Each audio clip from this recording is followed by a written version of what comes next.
ఇందిరమ్మ ఇల్లు ఇచ్చడం, అదేవిధంగా మా అక్కా చెల్లెలందరికీ ఉచిత బస్సు సౌకర్యాన్ని ఇచ్చడం, పేదవాళ్లకు 3 పూటల మంచి భోజనం పెట్టాలి ఆలోచనతోటి ఇవాళ సన్న బియ్యం ఇచ్చే కార్యక్రమం చేస్తున్నాం.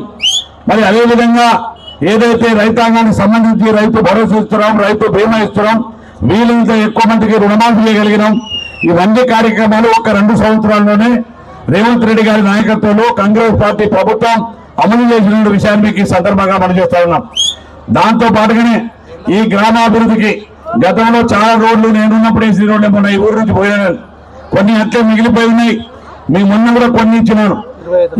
25 లక్షల రూపాయలు మొన్న సీసీ రోడ్లకు నల్లిని మిగిలిన కొత్తగా మళ్ళీ ఇచ్చినారు. గతంలో రోడ్లు కూడా కాలనీలు అన్ని కూడా రెండు వేయించినారు. మళ్ళీ కూడా మీకు ఈ గ్రామ అభివృద్ధి జరగాలంటే ఇక్కడ కాంగ్రెస్ కమ్యూనిస్ట్ పార్టీ బలపరిచిన అభ్యర్థులు గెలవడం ద్వారా మరి గ్రామం మరింత అభివృద్ధి చెందడానికి అవకాశం ఉంటుంది. ఇప్పుడున్న ఆయన గెలిచి చేసేది కూడా ఏమి లేదు. ఎందుకంటే గత 10 సంవత్సరాలు వాళ్ళే ఎమ్మెల్యేలు, వాళ్ళే మంత్రులు, వాళ్ళే ప్రభుత్వం ఏది ఉన్నాడో ఏం చేయలేదు.